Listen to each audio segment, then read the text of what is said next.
B-Jam Lights and Sounds. Yon mga boss, sa mga nangangailangan ng full band setup dyan, sa mga upcoming events nyo, pwede po kayong kumontak sa amin sa 0935-311-7520 at 0933-035-9117 at sa aming page na B-Jam Lights and Sounds. Yon, meron din po tayong full band acoustic band, sequencer sa mga upcoming events nyo na kailangan nyo ng mga ganyan setup. Contact lang po kayo sa amin. Meron din po kami bibigay sa inyo ng mga magagandang singer at maghuhusay na singer na tsak na magbibigay ng magagandang entertainment sa inyo. Maraming salamat po.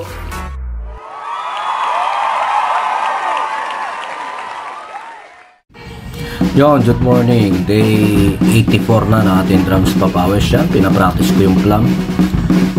Hindi ko alam kung ano tawag sa plum na yun. Basta ginagawa ko dyan. Plum left. Tatlo yung kanan, isa yung left. Tapos tatlo yung left. Tapos isa yung kanan. Basta ganun yung alternate lang siya. Maganda naman siyang i-apply. Kaso nga lang syempre, naninibago tayo. At saka yun nga, ang pinapanood naman natin si Eric Moore, isa sa pinakamalupit sa pagcha-chops. Talagang buot sa malupit, napakataba, napakagaling, pero napakasarap ng groove nun. Talaga mararamdaman mo yung tunog, yung sarap.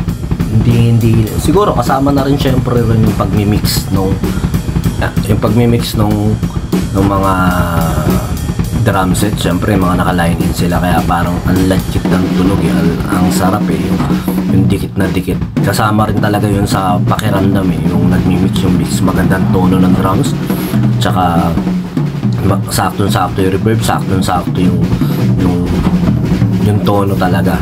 Warm, hindi masakit sa tenga. Kaya kumbaga doon sumasarap yung tunog. Pero bukod doon syempre, kahit hindi mga nakalain yun, tsak na ganun yung beat na ginagawa nun, at tsaka ganun yung pasarap na ginagawa nun.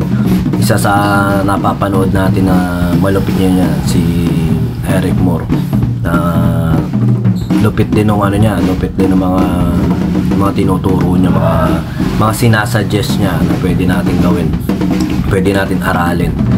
Follow, ano nyo rin yun, search nyo rin yun. Matabang drummer yun na napakalupit. Marami pa mga magagaling na drummer na pwede natin talaga i-follow. Ngayon niya, meron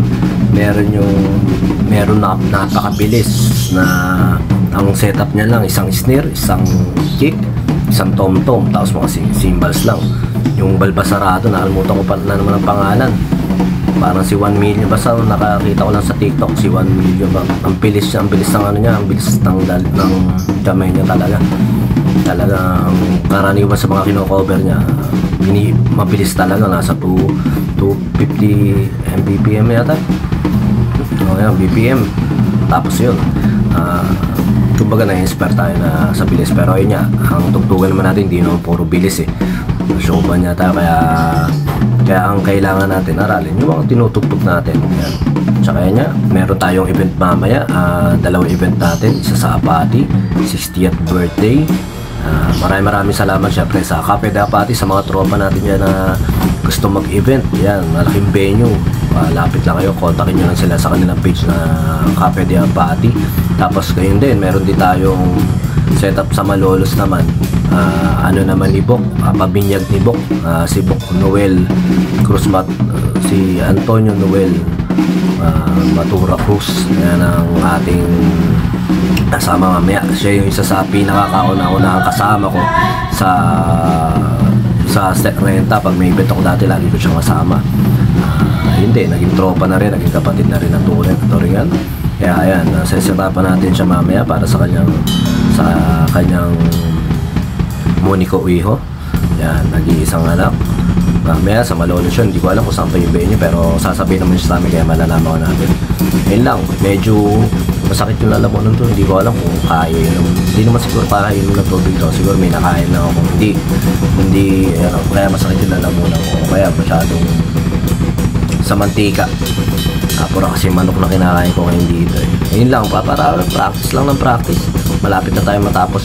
O, tiyaga na lang. At saka yun nga, sabi nga, sa bulto muna natin daanin ng mga video natin. At saka yun, sabi ko, ang pinaka-purpose ko naman talaga nito para sa sarili mo na daily, na makita ko yung sarili ko na nag-i-improve at nagpa-practice.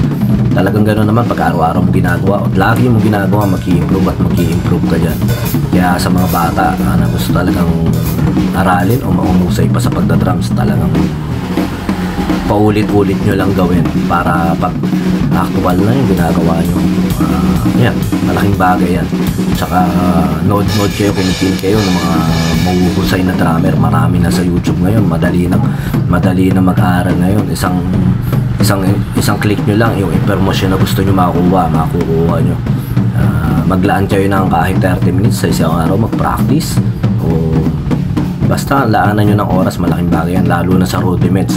Yan yung kumbaga magbibigay din sa atin ng foundation, yung mga basic foundation, rudiments, basic beat, kasi karaniwan namang ganun. Tapos aralin nyo, kopyahin nyo yung mga pinakamagagaling, yung mga ginagawa ng mga pinakamagagaling the drummer. Huwag tayong magaling-galingan sa sarili natin, kasi marami talaga tayong matututunan sa galing ng iba at saka sa idea ng iba. At saka yun nga, sabi niya rin ni Eric mo, hindi naman talaga tayo pare-pareho ng katawan. At katulad niya, meron daw siyang disability ng konti dito sa right foot niya dahil nakuha niya yung aksidente nung bata siya, pero napakalupit pa rin nung technique niya sa kanyang Kaya basta tuloy-tuloy lang tayo. Ayun lang. Basta ingat kayo at saka enjoy nyo ang pagdadrums.